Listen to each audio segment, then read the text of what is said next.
Olá, muito boa noite, seja bem-vindo, seja bem-vinda a mais uma Terça Teológica. Esse é o espaço da nossa igreja que a gente conversa sobre Bíblia, teologia, vida cristã.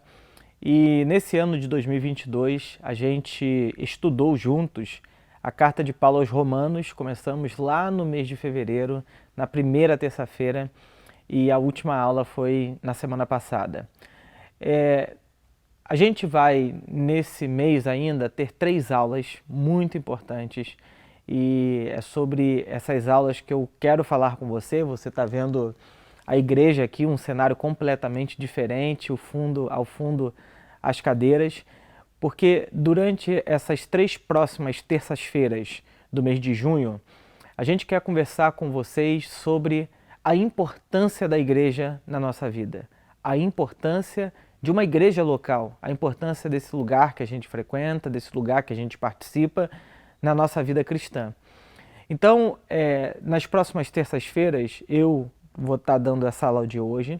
Na semana que vem, a Viviane Viguier vai dar uma aula falando sobre a importância da igreja. E na última terça-feira do mês de junho, o pastor Fabrini vai dar uma aula sobre a importância da igreja. Cada um de nós vai abordar um aspecto da importância da igreja para a sua vida, para a nossa vida, né? A igreja, ela não é feita só daqui para cá. Todos nós fazemos parte do mesmo corpo e da igreja de Cristo. Então hoje a gente está aqui para você olhar para esse cenário e lembrar desse lugar que você vem semana após semana, talvez com a sua família, com seus filhos, com a sua esposa, sozinho. Talvez essa seja a sua primeira igreja local. Então, esse espaço é um espaço super importante para a nossa vida, né? A igreja, ela não são os prédios dela, mas esse lugar representa muito essa arquitetura, esse lugar que a gente chega aqui e vê todo domingo, a maneira como a gente faz culto, isso tudo representa de maneira afetiva, de maneira espiritual, para você e para nós, o que é a igreja.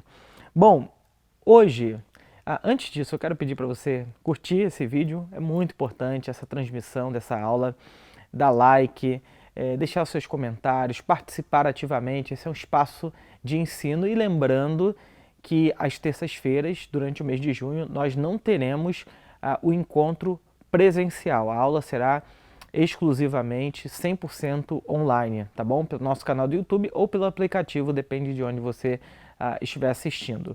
Então é muito importante que você lembre disso. E no mês de julho, nós teremos um período de férias, um mês de férias dessas aulas da Terça Teológica. Em agosto a gente retorna, tá bom? Então hoje eu estava pensando sobre o que eu poderia falar sobre a importância da igreja para a gente, né?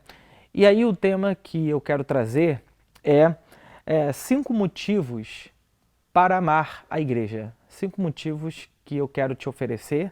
Essa é uma aula temática. 5 motivos para a gente amar a igreja. Antes disso, eu quero falar sobre alguns desafios atuais e falar um pouco da minha experiência, né? Como vocês sabem, ou muitos de vocês sabem, eu não cresci numa igreja local, eu não cresci frequentando uma igreja de família cristã. Eu comecei a frequentar a igreja muito novo. Primeiro, eu frequentei a igreja católica para fazer a primeira comunhão. Não terminei o processo, mas ia regularmente, domingo após domingo, aprender. Depois, acho que com uns 9, 10 anos de idade, eu fui para a igreja adventista do sétimo dia, onde eu fiquei um pouco mais de tempo. Aprendi muito a Bíblia lá, a ler a Bíblia, a começar a me interessar pela igreja. Foi nesse mesmo período, eu acho que com 10 anos, 11 por aí, que eu comecei a ter interesse pela música. E nessa fase da minha vida, os meus amigos, eu morava numa vila, e os meus amigos frequentavam na época a igreja metodista. E eles me convidavam, eu frequentava a adventista, eles me convidavam para metodista. Eu não tinha me batizado ainda. Até que eu fui, por conta dos amigos, me encantei, gostei muito da igreja e comecei a frequentar a igreja desde então. Me batizei com 12 anos de idade e desde lá eu servi intensamente a igreja, em tudo que eu podia. Desde o Ministério de Louvor, que foi o ministério que eu fiz parte durante muito tempo, até durante a semana tinha tempo livre, ia ajudar a igreja, já lavei a igreja com amigos, arrumava a igreja, era uma igreja, hoje tem mais de 100 anos a igreja, é uma igreja centenária, histórica. Então eu e os meus amigos, foi onde eu conheci Lidiane, onde a gente começou a namorar. Então a igreja, ela não é para mim só uma questão de um lugar que eu frequento. A igreja sempre foi para mim uma família, um lugar onde eu encontrava com os meus pares, meus amigos, gente que em momentos bons, em momentos ruins, sempre me apoiaram, sempre estiveram comigo. E eu diria que quase que 100% dos meus amigos são cristãos. Pessoas que também frequentam a igreja, de maneiras de pensar diferentes, de vidas diferentes, mas a igreja, de uma forma ou de outra, me formou, formou quem eu sou, a maneira como eu enxergo o mundo, a maneira como eu me relaciono com as pessoas.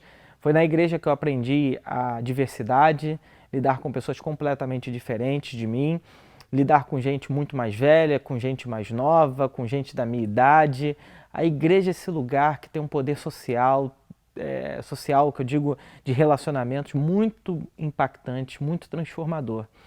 Então, eu quero apresentar para essa nossa reflexão de aula aqui hoje 5 motivos que eu acredito e pelos quais nós devemos amar a igreja. Lembrar também que foi com 16 para 17 anos de idade que eu entendi a minha vocação pastoral. No começo ela não era tão clara para mim, e eu achava que eu ia ser pastor missionário.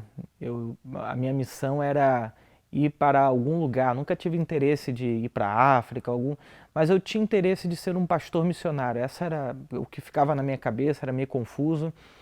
E na época o pastor que era responsável pela igreja da qual eu fazia parte, me orientou a ir para o seminário. Fui para na Metodista, que era a igreja que eu fiz parte, não era seminário, era faculdade de teologia. Então eu fui para a faculdade de teologia em São Paulo, onde fiquei 4 anos. Depois voltei para servir a igreja, servi pastoreando durante alguns anos, e hoje eu estou na Plena. Então a igreja é o meu, vamos dizer assim, o meu aquário, o meu lugar de conforto, o meu mundo que me faz bem. A igreja, a gente tem relacionamentos, a igreja é um lugar incrível, é um lugar incrível.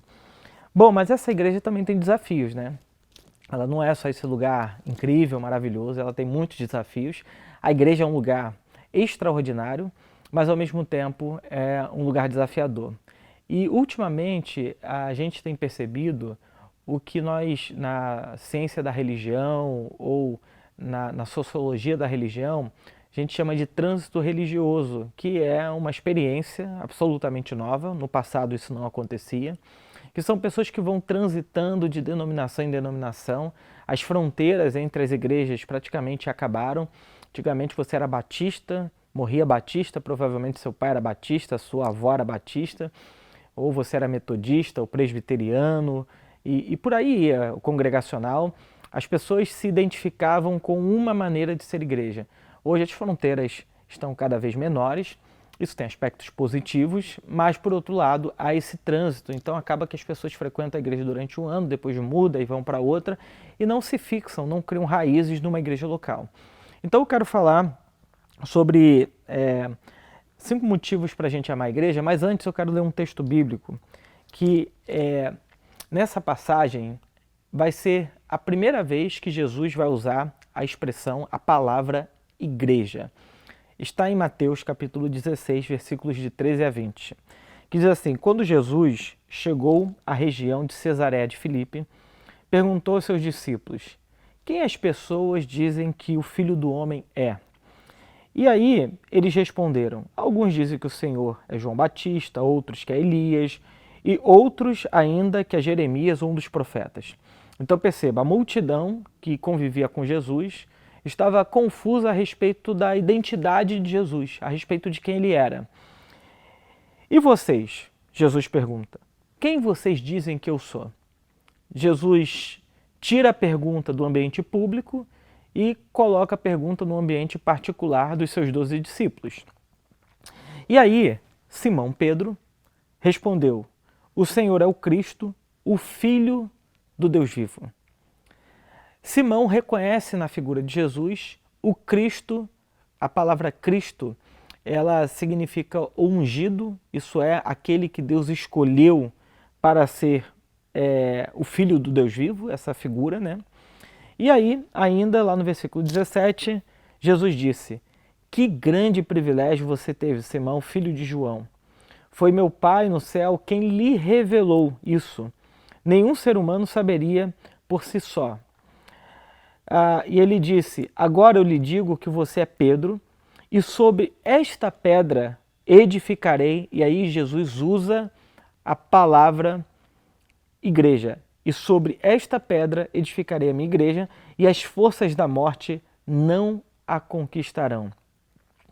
Perceba que nessa narrativa a gente tem algumas coisas muito interessantes. Primeiro, que Jesus faz uma pergunta genérica: quem os homens, quem as pessoas da multidão estão dizendo que eu sou? Depois ele torna isso particular e Simão responde: tu és o Cristo, filho do Deus vivo. E Jesus fala que isso foi uma revelação, isso é, as pessoas não poderiam chegar a essa conclusão se Deus não revelasse isso. Então, aqui é um princípio muito poderoso para nós, de que ao olharmos para essa pessoa chamada Jesus Cristo e identificarmos nela a pessoa do próprio Deus ou do Filho de Deus, é uma revelação. Não é algo natural, não é algo óbvio, não é algo espontâneo. É alguma coisa que precisa ser comunicada ao nosso coração. Foi isso que Jesus disse, que não foi carne e nem sangue que revelou isso a Pedro, mas foi o próprio Pai. Então a igreja, ela é sobretudo a comunidade daqueles que tiveram a revelação de que Jesus é o Cristo. Isso é muito importante para a gente, porque se tornar parte da igreja não é um mero ritual, não é um lugar que eu frequento. A igreja é composta por aquelas pessoas que tiveram essa revelação de que Jesus é o Cristo de Deus, de que Jesus é essa pessoa que na economia da Trindade foi enviada, encarnada na história. Nós não cremos em três deuses, nós cremos num único Deus. Esse único Deus que ele se manifestou em carne para toda a humanidade de maneira clara, para que todo mundo que quisesse e se perguntasse quem é Deus, deve olhar para a pessoa de Jesus. Então, Jesus, Pedro está dizendo, é o Cristo, o Filho do Deus vivo. E aí, diante dessa resposta, Jesus faz uma afirmação muito poderosa. Jesus diz assim: eu digo que você é Pedro, e sobre esta pedra eu edificarei a minha igreja. Que pedra é essa? A pedra não é a pessoa de Pedro. A pessoa de Pedro não pode sustentar a igreja. A pessoa de Pedro não tem as qualificações, não tem as credenciais para ser o sustentáculo da igreja. A afirmação de que Jesus é o Cristo, Filho do Deus vivo, é a pedra que sustenta a igreja. Os apóstolos vão dizer que a igreja está fundamentada na doutrina dos apóstolos e profetas, da qual Cristo é a pedra angular. Então, sobre o que a igreja está fundamentada, sobre o que a igreja está edificada, sobre a afirmação: tu és o Cristo, o Filho do Deus vivo. E é interessante que Jesus fala: eu edificarei a minha igreja. Por quê? Da onde que vem essa palavra igreja, né? Do grego, a gente sabe que é eklesia, que é uma junção de duas palavrinhas, ek, que significa sair para fora, e kalel, que significa chamar.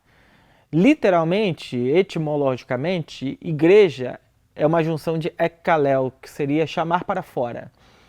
Mas esse termo ele tem um sentido mais social, eu diria assim. No Antigo Testamento, Deus chamava a nação de Israel de o seu povo, de a sua comunidade, o seu kahal, que era uma comunidade, era um povo. Deus tratava aquela multidão de pessoas como uma única pessoa, como um único povo. Deus fala que a nação de Israel é a sua filha. Deus usa muitas expressões para falar do povo hebreu. Então, o que Jesus está fazendo é identificando esse conjunto de pessoas que o seguiam, que criam nele, que faziam parte dessa comunidade que estava sendo criada em torno da pessoa de Jesus. Ele dizia que isso era uma eclesia, que nada mais é do que uma transposição do termo kahal, do Antigo Testamento, que significa comunidade, assembleia, e em grego, e o Antigo Testamento foi escrito em hebraico, então transpondo para o grego, a língua que foi escrita ao Novo Testamento, você tem a palavra eclesia, que tem o mesmo sentido. Kahal e eclesia significam basicamente a mesma coisa. Uma assembleia, um ajuntamento de pessoas chamados para fora, chamados para um propósito. E Jesus está dizendo que as pessoas que tiveram essa revelação de que Ele é o Cristo, elas são parte dessa comunidade edificada em Jesus. E Jesus fala, edificarei a minha igreja e as forças da morte não a conquistarão. E aí ele diz mais uma coisa, verso 19 de Mateus 16. Eu lhe darei as chaves do reino dos céus, o que você ligar na terra terá sido ligado no céu, e o que você desligar na terra terá sido desligado no céu. Então, ele advertiu aos seus discípulos que não dissessem a ninguém que ele era o Cristo. Jesus encobriu a sua própria identidade, talvez quase como quem quer dizer, isso não pode ser compreendido pela mente. Não é um assentimento mental, como diriam os puritanos do século XVIII. Isso é uma revelação. O Pai precisa comunicar essa verdade no coração dessas pessoas para que elas se tornem parte da minha eclesia, da minha igreja, da minha comunidade. Bom, então a gente está entendendo que a igreja é fundamentada sobre essa afirmação, tu és o Cristo, Filho do Deus vivo. Essa é a pedra que fundamenta a igreja, pelo menos é essa a visão protestante, né? E Jesus fala que as forças da morte não conquistarão.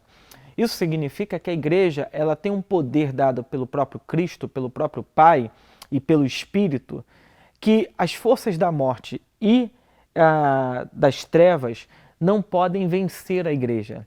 A igreja ela é uma igreja militante, como a gente aprende na teologia, isso é, a igreja está nesse mundo militando, mas a igreja também, num sentido escatológico, ela é a igreja triunfante. Então, enquanto nesse mundo a igreja milita, mas na eternidade a igreja triunfa. A igreja militante e a igreja triunfante. A gente tem essa compreensão, essa diferença do que é a igreja. Agora, quando eu fiz a pergunta, quais são os motivos pelos quais nós devemos amar a igreja? Em primeiro lugar, a gente deve amar a igreja por causa do fundador dela. O fundador da igreja é Jesus Cristo. Jesus deixa isso claro. Em Mateus 16, 18, Jesus fala a minha igreja, a sua comunidade. É como se Jesus estivesse dizendo, assim como no Antigo Testamento havia a Assembleia de Deus, o povo de Deus, agora, nessa nova aliança, também há um povo, uma assembleia, que gira em torno da minha pessoa. O apóstolo Paulo, em Efésios capítulo 2, versículo 20 e 21, ele diz que a igreja está edificada sobre o fundamento dos apóstolos e profetas, de que Jesus Cristo é a principal pedra de esquina, na qual todo edifício bem ajustado cresce para templo santo no Senhor. Então Jesus é a base e o fundamento de sua igreja. Então, em primeiro lugar, por que nós devemos amar a igreja? Porque Jesus Cristo é o fundador, sustentador e Senhor dela. Então, quando eu amo a igreja, eu amo esse projeto de Deus no mundo. Eu amo esse projeto que Deus criou na história. É importante entender o seguinte, é possível, e eu vou fazer uma pergunta aqui que não está nem no meu esboço de estudo. É possível existir salvação fora da igreja? Existe salvação fora da igreja? Bom, os nossos amigos romanos vão dizer não. Os protestantes, eles não vão pelo caminho oposto, eles vão dizer o seguinte: dificilmente existe salvação fora da igreja. E por quê? Porque a igreja, como eu disse, não é só o lugar que eu frequento. A igreja é a demonstração visível, pública, da fé que operou no meu coração. Então, fazer parte da igreja é demonstrar pública e visivelmente a quem eu pertenço. Somente em países que há muita perseguição e há uma dificuldade de reunião pública, explícita, que você não tem igreja visível. Mas em todos os lugares onde as pessoas creram em Cristo, ali você vai perceber uma comunidade visível. Não tem como existir cristãos avulso. Isso é um pensamento absolutamente pós-moderno, que não tem nada a ver com o conceito de igreja da qual Jesus falou. Então a igreja ela é sempre local e visível. Não existe igreja que não seja local. E existem muitas igrejas locais e muitas maneiras de ser igreja local. Mas a igreja ela é sempre local e visível. E a Igreja Universal? Bom, a Igreja Universal é esse composto de várias igrejas locais, de várias pessoas que creram em Cristo do mundo todo e durante a história. Mas a igreja, a maneira como a gente reconhece, identifica e faz parte, é uma igreja local, né? Não é à toa que no Novo Testamento, depois de Jesus ter morrido e ressuscitado, enviou seus discípulos, o que acontece é que aqueles que creram em Cristo vão se tornando parte de uma comunidade local. Então foi assim desde o começo, vai ser assim até a volta de Jesus. Não existe essa ideia, eu sou a igreja. Não, você não é a igreja. Isso não é uma afirmação do Novo Testamento. Isso é uma afirmação que está na boca de gente que talvez tenha lido mal a Bíblia. Paulo diz que a igreja, a comunidade, o povo, é templo do Espírito Santo, o povo. Mas eu posso ser uma mão, eu posso ter um dom, eu posso ter um talento, mas eu não sou a igreja. Na minha individualidade, eu não posso ser a igreja. A igreja é o composto do corpo de Cristo. Nós somos a igreja. Essa é a afirmação correta. Eu sou não é a afirmação correta, não é neotestamentária e ela não está na boca dos apóstolos. Bom, em primeiro lugar, porque nós devemos amar a igreja, porque Jesus é o fundador dela. Em segundo lugar, porque nós devemos amar? Porque Cristo deu a sua vida à igreja. E é interessante porque em Efésios 5, 25 a 27, Paulo diz: maridos, ame cada um a sua esposa, como Cristo amou a igreja. Aí você pergunta: Paulo, como é que Cristo amou a igreja? Ele diz: ele entregou a vida por ela, a fim de torná-la santa. Assim o fez para apresentá-la a si mesmo como igreja gloriosa, sem mancha, ruga ou qualquer outro defeito, mas santa e sem culpa. Isso é muito impressionante. Paulo está dizendo para a gente que Cristo amou e se entregou pela igreja. E há inúmeros incentivos no Novo Testamento para que nós nos entreguemos também. Como Cristo sendo o nosso exemplo, nós devemos também se entregar e amar a igreja. E Paulo em 1 Coríntios 15 e 16, ele vai dizer que no Senhor o nosso trabalho não é em vão. Então, nós devemos amar a igreja porque Cristo, ele se entregou por ela. E é uma entrega voluntária de morte sacrificial que nos aponta para o fato de que a igreja ela não é um projeto relativo de Deus, ela é um projeto absoluto. Desde a eternidade, Deus, como um plano que ele guardava, ele planejou a igreja. Pelo menos é isso que diz Efésios capítulo 3, ou toda a carta de Efésios. A igreja não é um acaso, ela não veio a surgir de repente porque um grupo de pessoas pensaram: bom, agora que Cristo morreu e ressuscitou, vamos levar para frente essa filosofia, essa ideia de vida. Não. A igreja, ela não é fruto do acaso. A igreja, ela é fruto do plano pré-determinado de Deus. Deus resolveu criar essa comunidade. Ao que John Stott, no seu comentário da carta de Efésios, diz que a igreja é a sociedade de Deus na história. Isso é, existem inúmeras sociedades, mas existe uma sociedade distinta, multiétnica, multicultural, que o John Stott chama de igreja. Ele identifica no texto de Efésios capítulo 2 e 3 que a igreja é essa nova sociedade de Deus. não é só um lugar que eu me reúno, mas é um jeito de ser humano, é um jeito de ser sociedade na sociedade. E quando a gente percebe que Cristo deu a vida pela igreja, isso não é obra do acaso. Em terceiro lugar, por que nós devemos amar a igreja? Porque ela é de Deus. Em 1 Timóteo 3,15, Paulo diz assim: ela é a igreja do Deus vivo, coluna e alicerce da verdade. Paulo está dizendo que a igreja ela é do Deus vivo. Então, eu pastoreio a igreja, mas todo pastor, eu, o pastor Fabrini, ou qualquer outro pastor, na verdade é um copastor, é um ajudante de Cristo no serviço ministerial da igreja. Então a igreja ela não é de homens. Eu nunca posso dizer a minha igreja no sentido possessivo. Nós, pastores, devemos cuidar bem, pastorear bem, administrar bem, fazer tudo o que está ao nosso alcance para devolver um serviço de excelência para a igreja. Mas a igreja, em última instância, não é nossa. Por isso que Pedro diz, não sejam dominadores do rebanho. Então a igreja, ela é de Cristo, ela é de Deus. Deus é o dono e o Senhor dessa igreja. Então nós devemos amar a igreja porque ela é de Deus. Agora, em quarto lugar, por que devemos amar a igreja? Porque a igreja é o principal veículo de salvação. Bom, em Efésios 3,10, Paulo diz assim: o plano de Deus era mostrar a todos os governantes e autoridades nos domínios celestiais por meio da igreja as muitas formas da sabedoria divina. Então, como eu disse, existe salvação fora da igreja? Raramente. O que existe é que por meio do corpo, de pessoas, outras pessoas se tornam cristãos, eles começam a crer em Cristo. O Instituto Barna, alguns anos atrás, fez uma pesquisa muito interessante perguntando qual era o principal meio das pessoas terem um encontro com Cristo, serem salvas.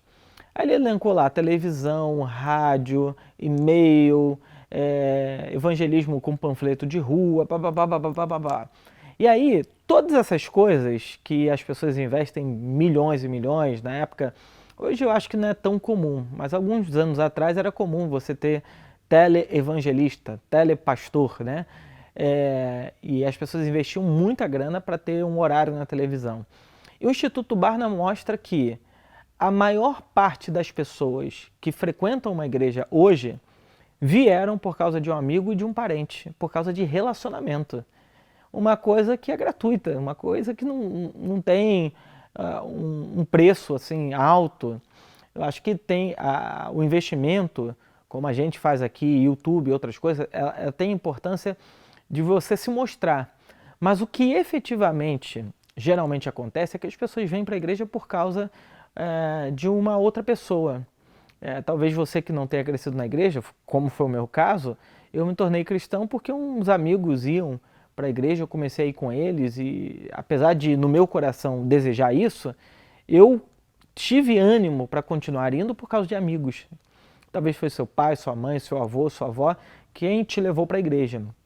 Então a igreja, ela é o meio central, ela é o principal meio que Deus usa para salvar o pecador, edificar o crente, ensinar o crente e confortar as pessoas. Então, quando a gente prega no púlpito, a gente tem uma responsabilidade enorme diante disso, porque a gente sabe que uma palavra, uma pregação nossa, tem o poder de alcançar o perdido. Afinal de contas, é por meio da pregação, como Paulo diz, por meio da loucura da pregação, que Deus salva o mundo. Então Deus usa a igreja como um instrumento de resgatar o perdido. Então quando eu amo uma igreja local, eu não estou só amando um projeto de Deus. Eu estou amando o que Deus faz por meio dessa igreja local. Acolhe o necessitado, dá comida ao faminto. A igreja, para quem não frequenta, não tem nem essa dimensão, mas a igreja ela exerce um papel na sociedade de modo que se da noite para o dia todas as igrejas do mundo acabassem, eu não tenho dúvidas de que esse mundo ficaria numa situação muito caótica. Por isso que Jesus falou que a igreja é sal da terra e luz do mundo. a igreja, apesar dos pesares, exerce um papel, ela tem uma função, muitas das vezes social, econômica, pessoal, de autoestima, a níveis psicológicos, a níveis dos mais diversos, importantíssima. Por exemplo, quantas vezes você já não chegou na igreja mal e saiu bem, simplesmente porque entrou num culto, entende? Então a igreja, ela tem um papel central nesse mundo. Ela não tem um papel só interno, ela tem um papel externo. A igreja abriu universidades, criou escolas, criou hospitais, criou centros de recuperação de pessoas dependentes químicas, criou maneiras de construir sociedade. Martin Luther King Jr., por causa da sua leitura bíblica e da igreja, foi lutar pelo por direitos humanos, contra o racismo. Enfim, a igreja ela tem um papel muito importante na sociedade, né? Então nós devemos amar a igreja porque ela tem a igreja é o principal veículo de salvação. Em quinto lugar, nós devemos amar a igreja, porque quando nós amamos a igreja, nós também amamos a nós mesmos, né? Paulo diz em Efésios 5:29, ninguém odeia o próprio corpo, mas o alimenta e cuida dele como Cristo cuida da igreja. É claro que nesse texto Paulo está fazendo uma analogia com o casamento, mas nós podemos fazer uma analogia com a igreja, né? Afinal de contas, há no Novo Testamento 59 vezes a expressão uns aos outros. Orem uns pelos outros, aconselhem uns aos outros, amem uns aos outros, suportem uns aos outros. Essa expressão uns aos outros é uma expressão para a igreja. Ela não é uma expressão que eu exerço com pessoas que não creram em Cristo. Ela é uma expressão voltada para o nosso relacionamento, o nosso convívio interno. Então, quem ama a igreja, ama a si mesmo. É na igreja que a gente aprende tolerância, paciência, domínio próprio, uma série de outras coisas. E isso se desdobra na vida social que a gente tem com outras pessoas, né? Então, quando a gente ama a igreja, a gente ama também a nós mesmos, a nossa família, os nossos filhos, os nossos pais, enfim. A igreja é esse lugar que promove a educação. Bom, então eu queria terminar com maneiras práticas. Como é que eu posso amar a igreja de maneira prática? Em primeiro lugar, orar por ela. A oração é uma coisa fundamental, importante, que fortalece, edifica, vence lutas espirituais. Então ore pela igreja. Quando você for orar pela manhã ou à noite, enfim, o momento que você tira para orar, ore pela igreja, ore pelo bem da igreja, ore pelo progresso da igreja, ore pelo bem dos pastores, da sua liderança, pelo progresso dos pastores, da sua liderança, pelo progresso dos ministérios, pelo progresso, enfim, do que a igreja tem promovido. Isso traz força espiritual para a igreja, né? Em segundo lugar, servir. A nossa igreja tem vários ministérios, tem vários locais que você pode servir. Você pode estar pensando, não, mas eu gosto só de frequentar. Bom, o dia que você começar a servir, você vai ter um outro olhar sobre a igreja. Inclusive, talvez você vai se interessar mais pelas coisas de Deus. Os puritanos diziam que quando alguém está no ministério, esse ministério tem um poder santificador na vida do crente. Então, quando eu me envolvo com o departamento infantil, quando eu me envolvo com louvor, quando eu me envolvo com a mídia, quando eu me envolvo com partir o pão, quando eu me envolvo com os pequenos grupos, isso produz em nós um poder santificador incrível. Eu começo a ser mais responsável pela minha vida com Deus, eu começo a orar mais, eu começo a ter mais ânimo para viver a minha vida com Deus, porque você está servindo, porque você está se doando a outras pessoas. Isso traz benefícios pessoais, quando a gente serve, quando a gente se doa, a gente sai um pouco de nós, desse nosso narcisismo, que volta tudo para dentro da gente. Quando a gente serve, a gente se abre para o outro, e é uma experiência incrível se abrir para o outro, ouvir o outro, lidar com o outro. Você aprende a lidar melhor com você mesmo, a ter mais paciência e tolerância com coisas que para você eram insuportáveis, porque você está lidando com o outro. Então, servir é fundamental na vida cristã. Eu diria que Não existe experiência cristã legítima sem serviço. Jesus falou que nós devemos servir uns aos outros, aos nossos irmãos. A gente tem que servir, lavar os pés. A igreja é uma comunidade de serviço diaconal, como a gente fala em teologia, né? É uma igreja que está a serviço do mundo. Alguns historiadores, inclusive, dizem que em determinadas regiões do primeiro século, onde haviam muitos terremotos, a igreja foi fundamental para socorrer os necessitados. Ou, por exemplo, em períodos de pandemias, epidemias, melhor dizendo, na Europa, a igreja era a única que batia a porta das pessoas para cuidar dos enfermos. A igreja, por exemplo, ela é uma comunidade de serviço na história. Sempre foi assim. Quando ela se perde, que ela abandona isso e se encanta pelo poder. Mas a igreja é uma comunidade essencialmente diaconal. Nós fomos chamados para servir. E há inúmeros testemunhos. Recomendaria muito ler os livros do Justo Gonzalez, um grande historiador da igreja, que ele demonstra como que os cristãos no primeiro século promoveram bens sociais extraordinários, incríveis, né? Então, servindo, primeiro orando, depois servindo e terceiro, contribuindo. A contribuição financeira é um meio pelo qual você usa para dizer: eu confio nesse projeto, eu acredito nesse projeto e eu quero que esse projeto chamado igreja permaneça. Quando a gente contribui, Paulo diz que a nossa contribuição, a nossa oferta é uma semente. E é interessante que eu sempre pensei assim, que semente é diferente de grão. Grão é aquilo que eu uso para o meu benefício, para o meu consumo. Semente é aquilo que eu devolvo para a terra para que ela continue a produzir. Então, quando eu semeio, quando eu dou o meu dízimo, quando eu dou ofertas, quando eu contribuo para a obra, eu estou dizendo o seguinte: esse projeto chamado igreja, pelo qual Jesus se deu, pelo qual Jesus criou, sustentou e vai fazer a manutenção até o final dos tempos, eu quero fazer parte. Então, é muito importante entender que a contribuição financeira é uma forma muito eficaz de ser igreja. É uma forma muito eficiente de ser igreja. Então, a contribuição com dízimos, que é uma contribuição regular, e a contribuição com ofertas, que é uma contribuição da nossa generosidade. Então, dízimo diz respeito à nossa capacidade, à nossa contribuição por obediência a esse princípio, e a oferta é uma contribuição por generosidade, por liberalidade.